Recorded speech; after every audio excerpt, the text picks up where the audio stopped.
Hi guys, thanks for tuning in to another episode of Nuggets News. Another big news week. We're going to go through all the macro headlines as well as the crypto news, tie it all together for you. And we do welcome over 1,000 new subscribers again this week. Some big interviews and some different perspectives that I know you guys enjoyed. And it was a bit controversial, particularly about the Australian housing market going up. Remember, if you are new to the channel or you've got friends or family interested in crypto, we've got all these free resources over on our website. So head over there and we're adding to those modules every week. We did add a few more partners and affiliates this week. So discounts on all our favorite services that we use personally. And obviously our members, you guys do get a second tier of discounts, which you can find in our group. And we did hit 1,500 in our premium group this week. So look, it's fantastic to see. We've got 70 and 80-year-olds in the group. I love, hearing and seeing your perspectives on some of the things that's happening, all the way down to teenagers that are just learning about investing. And I do my best to try and do extra research and all the write-ups, as well as our wonderful team that support me. And when we get all these sort of messages about how we've really helped people, particularly with the, just being patient and sometimes doing nothing is the best thing to do. It's those sort of messages and that feedback, which I do love. Now, in the last bull market, we did close the group when it got to about this number. I am going to shut the group again at some stage because it's not about the number of people. It really is about the quality of the group there. So if you do want to join, get in quickly. Final message, big thanks to FTX. They are one of our biggest supporters, and I know a lot of you are continuing to ask about how do I get into US dollars. Now, they've got US dollar tether as well as actual dollars, which you can change into at the click of a button, as well as other currencies there, because I do know we do have a global audience. So that's all very easy to do. And like a lot of exchanges, they are becoming a bank. Now, there's a couple of big surprises from FTX coming in the next couple of weeks. So keep an eye on them. There's a link in the description down below to get a double discount on fees. And even if you don't end up using them, open an account and have a play around, because I think some of the features they've got coming, you're definitely going to want to use. All right, let's get into the local news to begin with, where we had an article from Bloomberg talking about Australia heading into its biggest downturn in almost 100 years.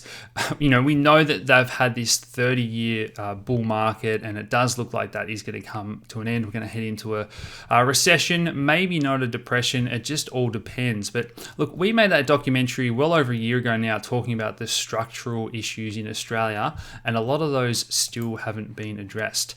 A great tweet from Matt Barry talking about 74% of the workforce is currently being paid by the government. So a huge number of people are now in this job keeper scheme.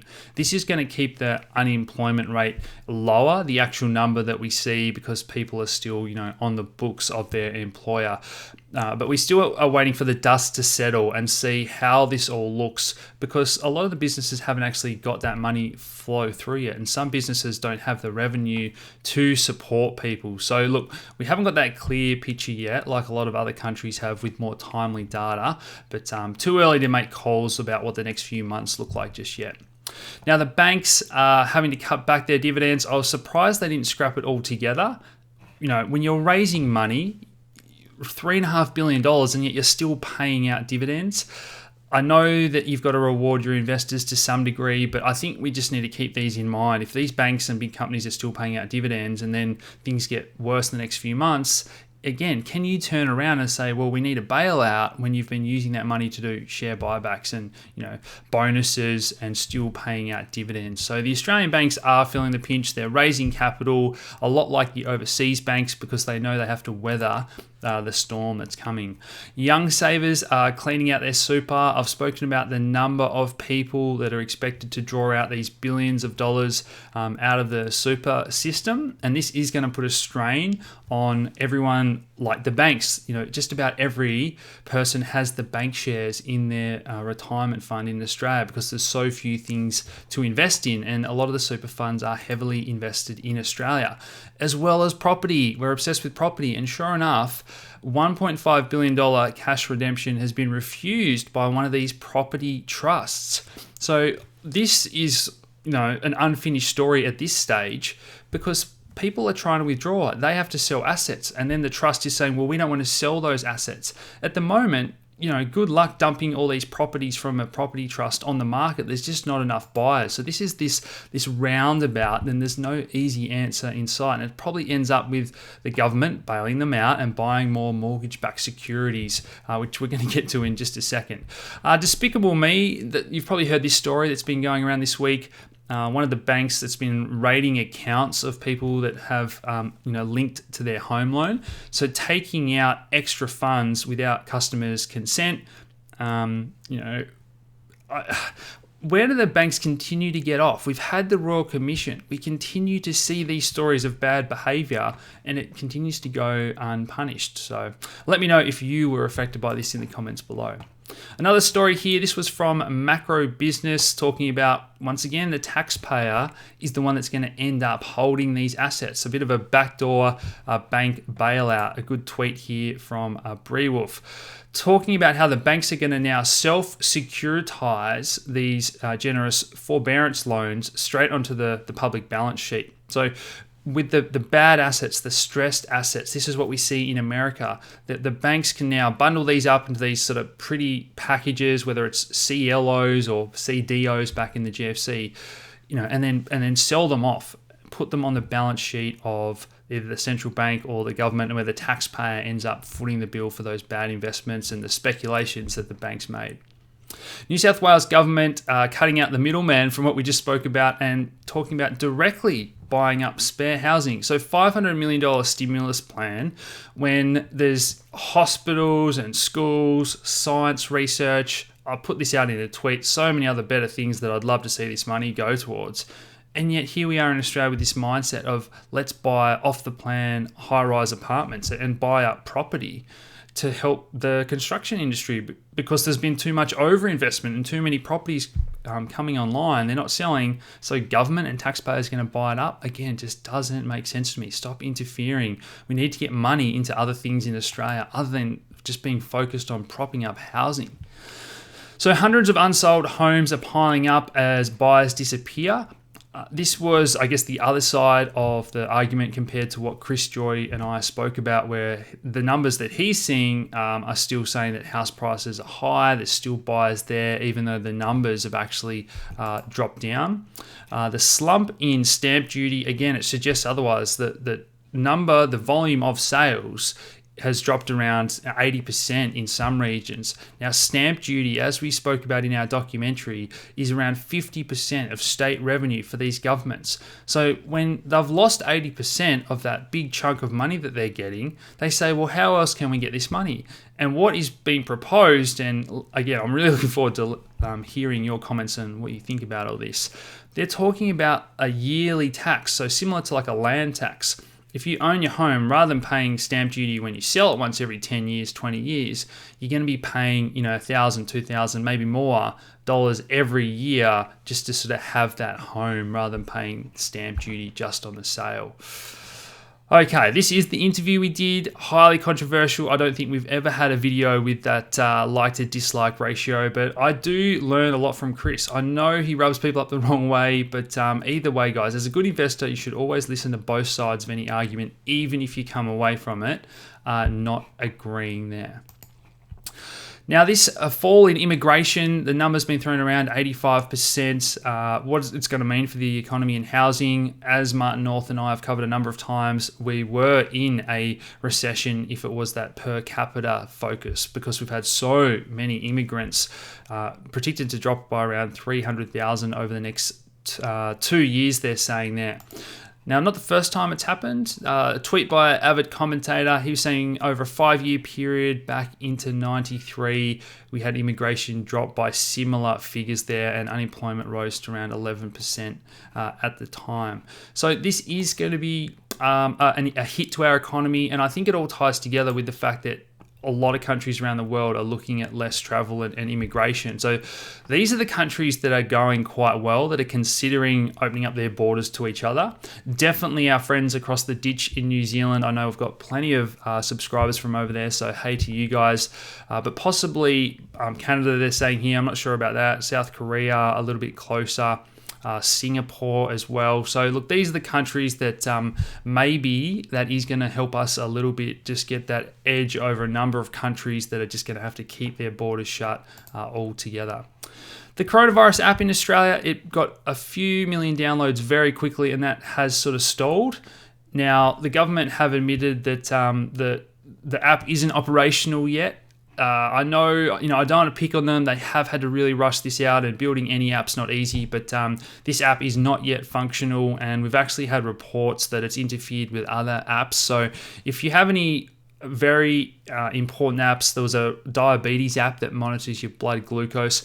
If you've got something that's super important, I'd say make sure that this isn't interfering with it. And the advice was to uninstall it for the time being until that's fixed if you have a medical app that's super important on your phone. So just something to be mindful of. Similar privacy concerns all around the globe from other countries. I actually think Australia's probably gone about it a lot better than other countries, and I hope they completely open source it to show that it's not taking all that data and selling it off. Now, the concern remains that it's stored on the Amazon Web Services rather than in Australia itself. But all these other countries, they're all coming out with these contact tracing apps, and it's sort of highlighting to me that the lack of trust in government, the number of people that are so concerned and just don't want to download and have that on their phone. All right, so China has warned of a big economic hit. This is the story that's been floating around, a back and forward of words between Australia and China, talking about, well, we're not going to send our children there to get educated. We're going to stop buying Australian and forget about, education as well. Australia hit back, talking about this economic coercion. If you've watched the channel for a number of years, I've been saying that there's going to come a day where Australia's going to have to make a choice between its, US sort of alliances and allegiances. We tend to follow what they do, particularly militarily, as well as that decision. China's our biggest trade partner. Do we upset them? And we're asking for this investigation, which should be seen to be sort of neutral. Everyone wants to know exactly what happened, but China is sort of seeing that as a bit of a threat and not happy that Australia appearing to be maybe leading the charge. Now, at the same time, we've got a Chinese-discovered vaccine, and the human trials are taking place in Australia. Now, I thought it would be the other way around, that maybe Australian researchers would find a vaccine and we'd have human clinical trials in China because they'd be willing to sort of drop those barriers to entry. But other way around, where a Perth-based clinical research company has begun recruiting healthy adults over in WA for a vaccine into a Chinese, a trial into a Chinese vaccine. With everything going on, guys, I think you'd agree, particularly with those super fund stories, that it's never been more important to have control over your own super. If you can, take advantage of that free consultation with our partners, New Brighton Capital. A lot of people have been surprised at the threshold that you can make a self-managed super fund work for you. But either way, they'll let you know what the go is there. You can get your gold, your crypto, things that are harder to get exposure to with other super funds and whatnot. So plenty of you are very happy with Mike and the team, and we still do have to have a catch up with him very soon. So there's those discount links on the website and in the description down below.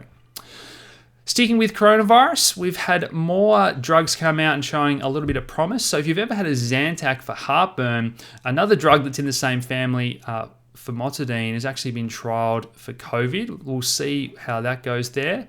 We had the FDA rush through the emergency use of remdesivir for COVID patients. And also more and more information coming out that this does appear to be a blood disease, as well as attacking the lungs and other organs, attacking the red blood cells and possibly interfering with clotting mechanisms is what they're finding. And even some unusual skin diseases in children to watch out for as well.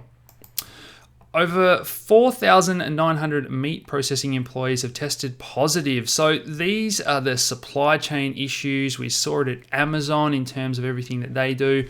I really feel for these meat processing plants across the US that have had a lot of food go to waste. And now they're starting to see that once someone gets infected, it just spreads like wildfire through these facilities where everyone's in really close cordons there. Official numbers out, Q1 GDP plunged 4.8%, biggest drop since the financial crisis. We probably knew it was going to be that bad. it's more about how long this lasts for now rather than being surprised when we see these sort of numbers.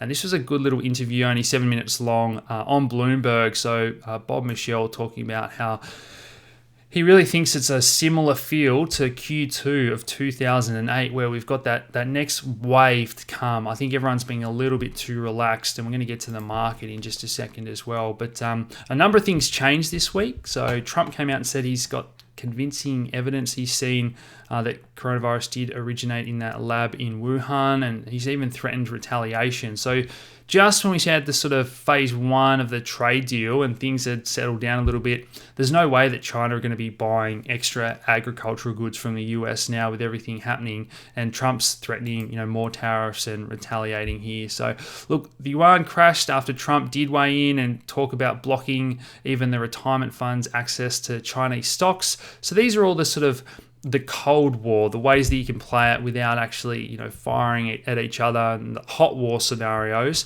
The next war is going to be fought in the world of, economics. And we already see China dumping bonds. The Fed steps in and buys those bonds. So China are getting frustrated here. And if Trump blocks investors from giving money to Chinese companies, those tensions are rising. And a lot of these companies have, got their factories and relationships and cheap labor over in China. So look, Apple did report earnings this week. Not the best guidance. They've actually said they're going to pull their guidance from now on and whatnot, but it's these boost in buybacks. So deliver the bad news and then say, we're going to buy $50 billion worth of stock back and whatnot. So try and keep those investors happy. But this is all just papering over the problem, using money to buy back shares. Airbnb, Superhosts. This is something that we did touch on with Martin. I've got a fantastic interview coming up from a real estate broker who's on the front lines in Australia. I'm going to talk about all the stories of these superhosts that have dozens of properties, and all of a sudden the number of people traveling and whatnot booking these out has basically dropped to zero, and they're in a lot of trouble, very leveraged up. And look, Airbnb were thinking about issuing more debt, and all those sort of things really just come to a grinding halt once people know that these companies' revenues have dropped. Funnily enough, Boeing did issue $25 billion, and it was massively oversubscribed. So similar to last week's story where Netflix issued a junk bond, sure enough, Boeing have issued these bonds. I believe they're one tier above junk. But investors are still very, very hungry for this yield, and they're looking past this, and they're thinking that it's going to get better in the next few months. So if it doesn't, these junk bonds, like a lot of companies, end up being worth cents on the dollar. Now, Warren Buffett has actually come out after Boeing had issued those bonds in a big interview in the past 24 hours and said that he's liquidated all his airline holdings. Now, he's been one to talk about these are the sort of stocks that you want to hold, and America's always going to be strong and it's going to bounce back. But he's raised cash to record levels. I just was certainly not expecting Warren Buffett to come out and say that. Even if he'd done it, these are the sort of things where once you go public, the headline, as it suggests here, could be a bit of a bloodbath on Monday. When everyone knows that Warren Buffett has sold something, it can cause that cascade effect, and that's no good for these companies that have issued the junk debt. It's all sort of coming due, and that's where the Fed have had to step in, as we know, and talk about buying junk bonds, junk ETFs. Banks aren't returning to skyscrapers anytime soon. I think it's fair to say that this plays for all corporate real estate. The number of people that are going to work from home. Why, as a startup company, do you need to travel into the Sydney city with those commute times, pay the rent? I think companies are going to be doing everything they can to work by distance to begin with. And until you need that office environment and whatnot. And look, banks are not immune from that either. Now, a lot of these companies are sitting on mountainous cash piles, these mutual funds, investment funds. So up $1 trillion in the past 9 weeks. People are sitting on the sidelines, and that's not where the Fed and governments, that's not where they want you. They want you investing money into companies, getting it circulating through the economy. But this is just another example of that big demand for US dollars. When everyone's selling out their assets and they're sitting in US dollars, including these mutual funds. European banks, similar story, bracing for this big tsunami of defaults. they're in the same position where all these losses are coming due. We've already seen it, start to rise there, and they're going to make these provisions for the number of loans that are going to go bad because they still need those reserves, or they end up getting another bailout. Deutsche Bank capitulates. We spoke about this months ago when it first happened on the large accounts. It was 10 million, then a million, and now it's anyone over 100,000. You're going to get charged negative interest rates on your account because they don't want you sitting on money. They want you to push that out into assets and speculate. This is just all rocket fuel for gold and Bitcoin. Give Nicola Duke a follow if you haven't already, but this was a cool little clip that she put out. Christine Lagarde talking about how bankers are actually doing it really tough at the moment as well. I'm not sure about that with their salaries and, what do? They drop interest rates, they print money. Look, if you're crying hard done by, I think the rest of Europe's doing a lot worse than you, Christine. Either way. Okay, so Ducatis. These are a banknote that have been issued in a small little Italian town, and we've seen this in the past. The ECB actually got angry last time somewhere tried to issue their own currency, but these are the problems that these entire countries are facing when ECB has to pick and choose who gets austerity. You're not allowed to spend money, you get more money, you get bailed out. So look, these little towns are saying, you know what, we're just going to have our own currency because we need to help people get by and we need a way to value things. Now, over in Japan, they've doubled down and committed to unlimited money printing and QE, expanded those corporate bond buying programs even more. So those big corporate companies that we spoke about, that they're just basically monetizing the debt of corporate companies directly. And that didn't stop shares from falling in Japan. So I don't think that the Fed are all powerful, that even if they do everything that the Bank of Japan and ECB and others have done, you can do all that and shares can still fall. Now, New Zealand, this was actually an article from the week before, but it went really unnoticed. New Zealand, we had a governor coming out and saying that we get closer and closer to directly monetizing the debt. So let's stop mucking around with these, you issue some bonds, corporates, you issue the bonds, put it in the free market, and then we'll buy it back off the market in, the secondary markets. Let's stop mucking around. Let's just directly monetize this debt and give governments what they need. So these are the changes in world finance that have never happened before. Talking about modern monetary theory and not even mucking around with issuing bonds. You guys just spend.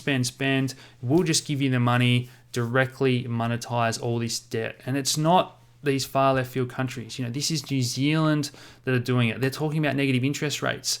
Just across the ditch here in Australia, Philip Lowe's saying no negative interest rates.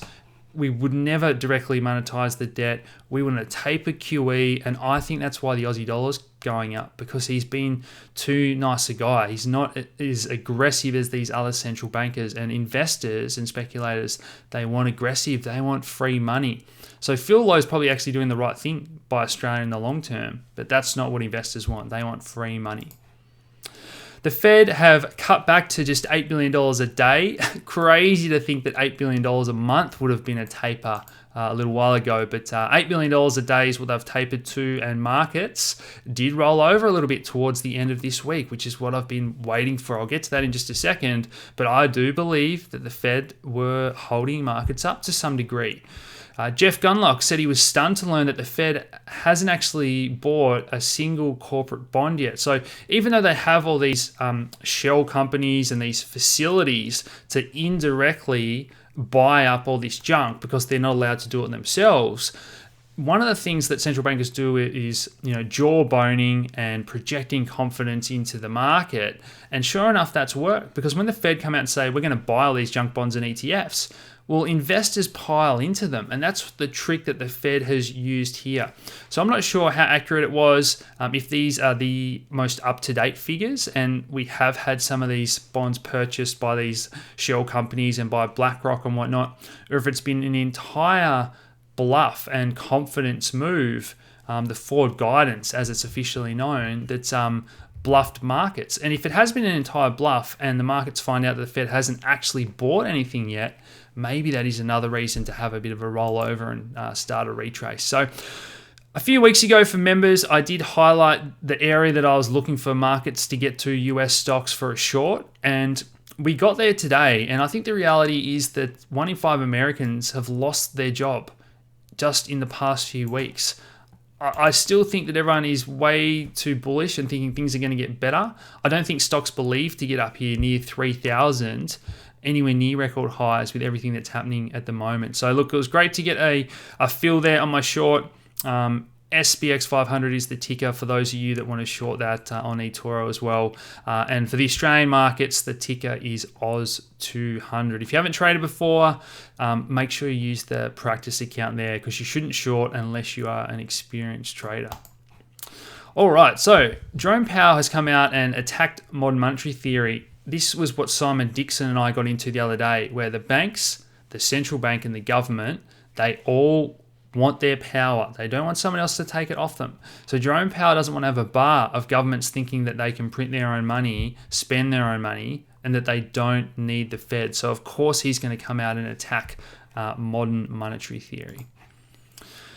So in the past 30 days, we've had now 30 million job losses, as I just touched on. Stocks have rallied 30%.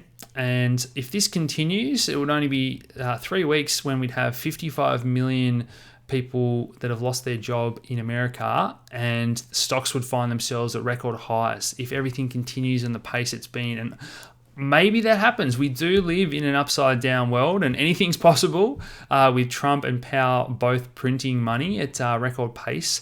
The old saying, sell in May and go away, I think it's on the cards. And one of the reasons that I don't buy this rally is because of the bond market. In blue here, you can see that there hasn't been any money come out of bonds. And these are some of the big detailed write-ups I did for members this week about what I'm thinking, how I'm positioned, and which way I think markets are going to go next. This is also very good for gold. We spoke about the euro-dollar system, all the dollars outside of the United States, and the importance of these dollar swap lines. And Marin Katusa himself did some research about this this week, and he spoke about the countries that have access to those facilities. And it's almost like a game of chess now with the gold stocks and the gold mines in these countries. Because this week we had Barrick Gold, one of the biggest gold mining companies in the world. They actually had one of their projects in Papua New Guinea put on notice and threatened to nationalize the gold mine, where the government say, we don't care about your private, American-based company. We are nationalizing that gold mine. That gold is ours. And that's actually happened to me with an Australian company, KCN, some of you might remember, where they did have a gold mine nationalized. So these are the sort of things you want to know. And the US can say, well, you know what? If you do that, we're not going to give you dollars. So this becomes a real chess game. And read that piece by Marin. It was something that a lot of people in the gold industry weren't even aware that these sort of things could happen. He does have his premium newsletter as well. I know a lot of you have been asking me about that since the interview. It is expensive, a couple of $1,000s. We've got a discount for $1,000 off in the description down below. And for members, again, you guys get $1,500 off. Those details are in the group. But I'd say it's worth it if you're going to be investing large amounts of money. Otherwise, he's got plenty of great free research out there. All right, so Scotiabank. This was the world's largest precious metals bullion bank for years. They've been in business since the 1600s. And this week they announced that they're closing. I just don't know why you would be. A profitable business. We're going into a gold bull market. Gold's already near record highs. And with all the rumors we've had about physical bullion and that market starting to crack, a successful bullion bank is going out of business and closing the doors. I just don't know what to make of this. And if you guys want to let me know who you think the best guest would be to have on and talk about this, I'd love to do a podcast on this topic. Now, there's also these theories about price suppression that have been going around for a long time, and some people believe the reason that silver is so cheap, that gold to silver ratio in particular, is now at 5,000 year lows, according to this article. So yes, it has blown out way past that 100 mark. I spoke about that in a video. The gold to silver ratio got up above 100 here, and it's come back a little bit, but gold is still a lot higher off its lows than silver in percentage terms. And I do believe there's still an opportunity to arbitrage the difference between the spot silver markets, where a lot of these sites are still charging $21 for an ounce for the silver products, whereas you can actually still buy the ETF and paper products for around $13, $14. So that spread has blown out. You often hear me talk about spreads in all these different markets. And watch that video. I still believe that this is a very easy arbitrage trade where we're just waiting for that spread to die down. If you actually want to buy physical silver, this is almost a no-loss trade, because even if the price of the metal goes down, it's only going to still meet back at the paper price anyway. So you're actually not behind. If you plan on buying silver, this is the way that I'm doing it personally, and I'm planning on owning 50% more silver than I already do for doing very little. Now, in terms of conspiracy theories and talking about price suppression, I did want to throw this one in here because I think it went a bit unnoticed with everything that's happening in the world at the moment.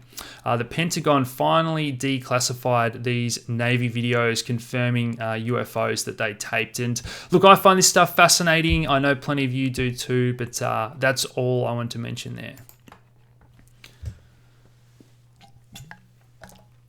Alrighty guys, so let's get into the crypto news. A good article from Horizon State. They're under new management. As you guys know, Tim Goggin has put out a couple of articles talking about these solutions that Horizon State are looking to provide in the future. This is their business model, and helping people make decisions at a time like this when they can't all get together is very important. We saw the first block of the Shelley blockchain officially from Cardano. This is a bit of a private beta for their mainnet. Really looking forward to that one launching. I know plenty of you are as well, with the new wallet and the ability to stake once that's all up and going. The world's first crypto bank has added support for XRP. Good news for you XRP holders. Now it comes down to the actual use case and getting people using XRP tokens for cross-border transactions. And we actually did see David Schwartz has got a YouTube channel, the CTO of Ripple, and he got kicked off YouTube. So there's been a lot of scams floating around, particularly targeting XRP. So I'm not sure if that's something that's happened with their bots and their algorithms. But either way, guys, YouTube has been taking down a lot of videos lately. We haven't been affected since that big, cull around Christmas time. What I would say is, make sure you do have the Brave browser. A lot of people still complain about ads. The Brave browser blocks all the ads. For those that don't know how it all works, we have to put ads in our video, otherwise YouTube doesn't show it and recommend it. So yeah, get the Brave browser. That'll block those ads. And supporting us by sharing videos with friends and family. When YouTube algorithm hides a video or doesn't suggest it or takes it down, we really do rely on you guys. And I know last month in particular, the monthly Australian housing and economy update got hit really hard because we were talking about coronavirus. And then the following month, we had you guys all share it around, and it was back up to that 50,000 views from down at 20,000 the month before. So it makes a huge difference, you guys sharing with friends and family. So Binance have actually integrated their little widget in the Brave app. Personally, I would have loved to see Kyber or another decentralized Ethereum DEX be integrated. But again, let me know what you guys think about that below. Would you rather see the world of DeFi or Binance being integrated into the Brave browser? Kenya have got their Binance Chain payments up and live on Can Work. So digital services, working from home. That was the investment thesis, the problem that Kenya were trying to solve a couple of years ago. And I'd probably say that there's more a need now than there was back then. So good to see this project still going along.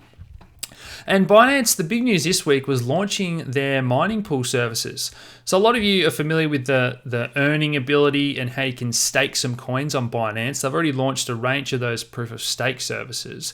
But proof of work, a mining pool, I believe this is really big news. a lot of that talk about mining being centralized in China with all the pools. So having a big player like Binance come into this space, offering zero fees for the first month, they're going to expand, starting with Bitcoin and then going into other proof of work coins. A very, very interesting power play move by CZ. We saw OKX, I think it's Huobi as well. They're already, looking to get into the mining space and now looking to get into the Ethereum proof of stake support, I guess. And Binance are going to add it. I definitely say that Coinbase are going to add support. So it's going to be very easy to stake your Ethereum and pool it. But I'll do tutorials on how to do all that. If you do want to do it yourself, that means you don't have to leave your coins on exchange, and that is the way that we really encourage people not to leave their coins and have their own custody. So over to China, where they have all these mines. One of the reasons is this excess hydro and all the power capacity there that goes to waste. And one Chinese city now actually asking companies to come and burn their excess energy that they've got that's just going to waste there. So crazy that different parts of the world have those problems. Hut8 is a company, a crypto mining company in Canada, and they've spoken about the struggles that they've faced there. So a lot of a different story wherever you are, but I just think that mining is becoming a very professional global industry, and it's starting to be distributed around the globe compared to that concentration in China. Iran licensing another Bitcoin mining farm. I just wish that we had the ability to really upscale in Australia and make use of all our solar, but it's the sort of the hardware, it's the chips and whatnot. A bit of a process there, but Australia could be a power player in mining if they really wanted to. This was an interesting story here. Rick Burton is he sort of certainly tells it how it is, and the UMA protocol is one that I really like. So decentralized finance, contracts and marketplace. They actually had a bit of an initial Uniswap listing. So you're familiar with ICOs, then we had IEOs on exchanges. The next one we're going to see here is an IUO, so initial Uniswap offering where a coin launches on a DEX. And Delphi Digital, again, friends of mine, I did give them a bit of feedback, constructive criticism, because they sort of advertise this as it's going to be listed at the price that the early seed investors paid, but there's only 10,000 worth of tokens that are actually going to list at that price. So everyone gets there and they FOMO buy, they click on market buy. Very soon the price booms up, and it's what we saw on the exchanges in 2017. And we want a depth of liquidity. We don't want these sort of pump and dump looking charts, because everyone's rushing to buy coins on these dexes, and the Ethereum blockchain would get clogged if everyone's trying to do that on mainnet, paying high gas costs and whatnot. So very interesting. We'll talk about that in more detail in our monthly Ethereum update next time. Andreessen Horowitz, one of the most successful crypto funds in the space. They've been very early on in a number of the Ethereum projects in particular. They've raised another $515 million, and a lot of that is going to be concentrated on Ethereum and DeFi and the spaces, the utilities, the picks and shovels that complement the crypto space there. Now, at the other end of the spectrum, we've got Telegram, who are actually having to refund. So $1.7 billion was their final number on that token sale. And after a lot of back and forward, they're promising to return investors' money. If you're an investor in Telegram, let me know what you guys think, because this has dragged on for a number of years now, and I didn't think it would end up with a refund, but that's the path it's gone. Open Law have launched the first legal DAO, so distributed venture capital investing, another project and team that I'm going to have on very soon, a limited liability autonomous organization. So finally doing a proper DAO, but doing it with the legally binding right protection all baked into the token, as they say there. Kyber network activity has surged. They are switching to that new model, the Catalyst upgrade.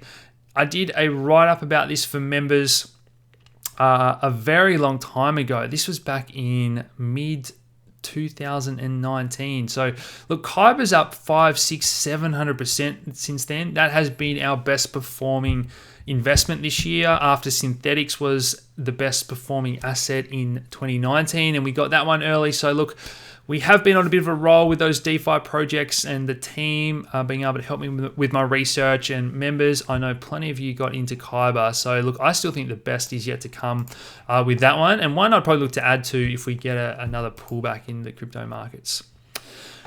Now, 1 million ETH have been bought at an $800 premium. So will the SEC come in here and punish people that are buying in their IRAs and 401ks? Now, this is all happening through a Grayscale's investment trust. So that ETH product is the only way for investors to get access to ETH through the traditional Wall Street measures. Now, they're paying a huge premium, but it is locked for a year. So whether or not they're speculating on future price, whether or not they don't know how it works, just like we see investors being fleeced by the USO, the oil ETF, because they don't understand how it works. I'm just wondering if a lot of mum and dad investors are just buying this ETH product and not realizing, particularly the way that the unit is priced, it's not the actual price of Ethereum, it's a lot smaller.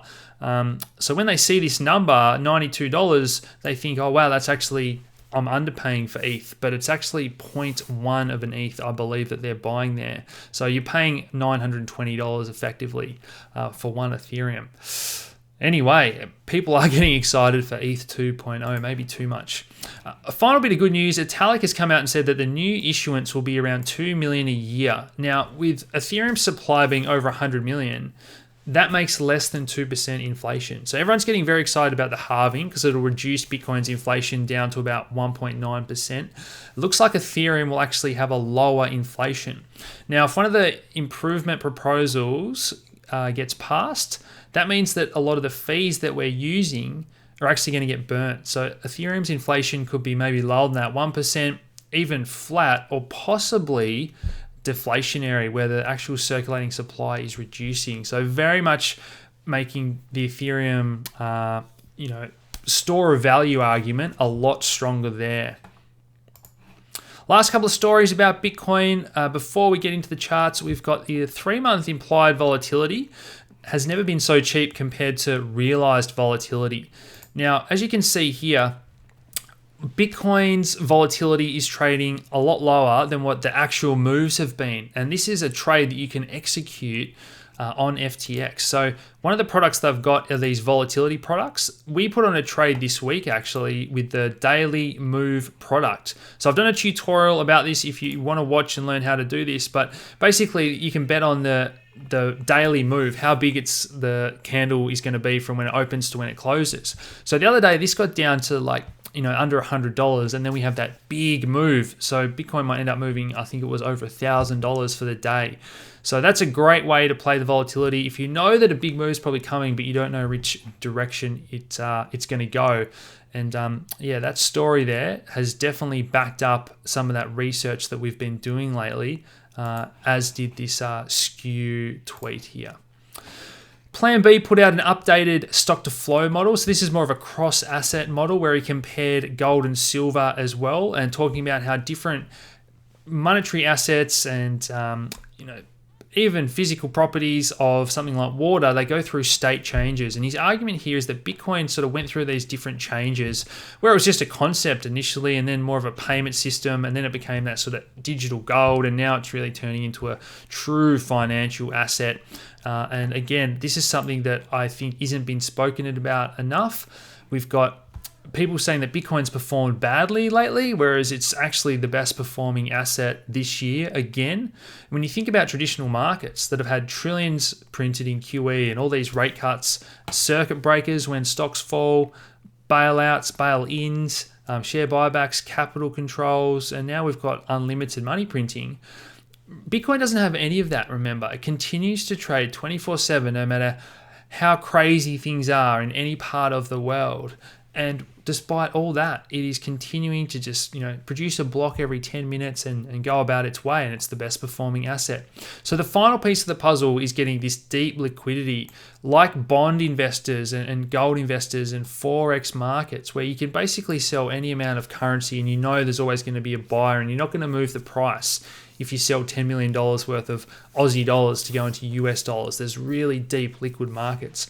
So once Bitcoin has that, you can start to say, well, how much are investors willing to pay for that custody premium? Just like we've seen with physical gold, where people are paying an extra amount of money to have it in their own custody and know that it's real. What about a 24/7 anytime premium? Imagine being able to move assets on a weekend. And some of these exchanges, again, one of the trades we did recently was a gold trade on FTX because it trades on the weekend when normal gold trades are impossible to make. So this is very exciting for me. It's coming together, DeFi, Bitcoin. I just think that this asset is going to continue to surprise people in that next bull run. Final couple of tweets here. We can see the number of people that have held their Bitcoin for over 2 years has now jumped over 42%. So they are the strong hands. They're the hodlers. They're the people that are buying whenever you're selling and panicking. And we're seeing liquidations and noobs get scared. It's these strong hands that don't care about the price. They've watched their Bitcoin go up and down, and they are hodling no matter what.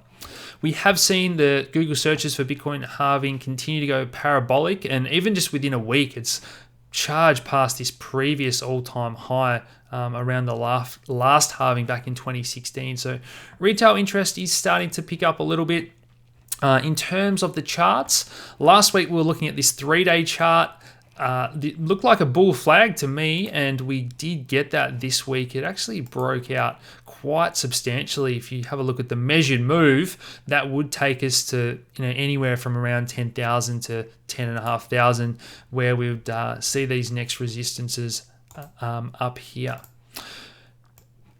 Final thing that I just want to mention, guys, if we have a look at the weekly chart, let's put that back on automatic. This is the next level where we'd expect to find some resistance on the weekly time frame here. Support becomes resistance, a number of touches. We've had a big run, particularly from the lows.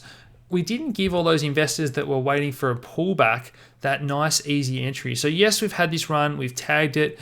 Chances are, if stock markets roll over, I would say that Bitcoin is going to roll over to some degree, maybe not as much as stocks, but that correlation is still relatively high. Now, in terms of the stock markets, here's the trade we spoke about, hitting our fib retracement zone and rolling over, whereas Bitcoin, not so much. Bitcoin has held its own, and this is the first time we've probably seen that. You have to zoom into the lower time frames. I will just show you this quickly. So compared with the S&P 500 futures, just really these last few trading sessions, the last few hours, where stocks rolled over and Bitcoin did its own thing. So there has been these short periods where the correlation breaks and it goes back to being tightly correlated. But whether or not this is the final turning point where Bitcoin starts to do its own thing, that's what gets me really excited and really bullish. So guys, that's it for this week. Head over to nuggetsnews.com.au for all our free resources. Don't forget the links in the description below if you want discounts and bonuses with all our different trading partners. We're still running that $100 sign-up bonus for eToro. Welcome to all our new members, in particular our premium guys. Like I said, it's filling up, and it's just so great to have those with a wealth of life experience to bounce ideas off as well. So guys, please hit that like button, subscribe if you haven't already, share this video around, and I'll talk to you again soon. Cheers.